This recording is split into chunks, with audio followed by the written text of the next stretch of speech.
اليوم اللي حصل فيه انقطاع الكهرباء عن اجزاء كبيره من مصر، حضرتك عرفت ازاي وامتى وايه الاجراءات؟ لا، انا بلغت بالتليفون فورا، ورحت خارج على الفور وواصل على مركز التحكم طبعا عشان نشوف كيف يتم التعامل. كل مصر، كل مصر اللي هو مركز التحكم القومي عشان نشوف التعامل مع الامر ده وكيفيه ارجاع التيار باسرع قدر ممكن يعني.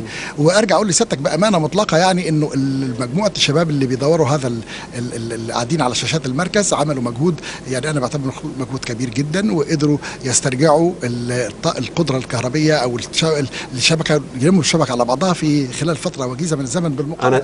انا اتقال لي صحيح ان هو يعني ان الكهرباء ترجع بالسرعه دي في حد ذاتها كانت معجزه.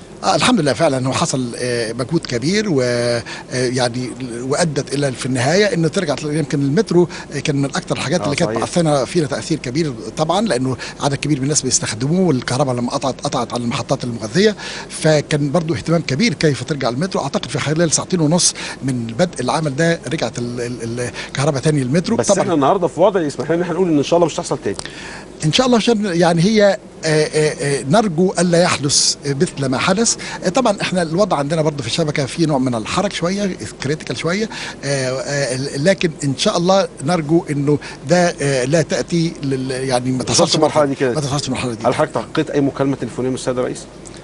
في وقتها طبعا، يعني السيد الرئيس ومعالي رئيس الوزراء. لا طبعا يعني مما لا شك فيه، واحنا عملنا لجنه في الاول في نفس اليوم للشركه القابضه، شكلت لجنه فورا عشان تشوف اسباب الحادث، وفي نفس الوقت احنا عملنا لجنه عليا من يعني كلها يعني معظمها كلها يعني من خارج القطاع الكهرباء، ما عدا المقررة اللجنه كانت وكيل اول الوزاره، واللجنه درست الامر خلال 3 ايام ماضيه وطلعت التقرير بتاعها، وبرضه رفع التقرير الى السيد رئيس الجمهوريه والمعالي رئيس الوزراء. وزي ما قلنا ان احنا هناك شفافيه متكامله، هذا الكلام هيعرض لكل الناس بشفافيه مطلقه، وبيحدد الاسباب والتعامل معها والمسؤوليه وكل الكلام ده ان شاء الله هيكون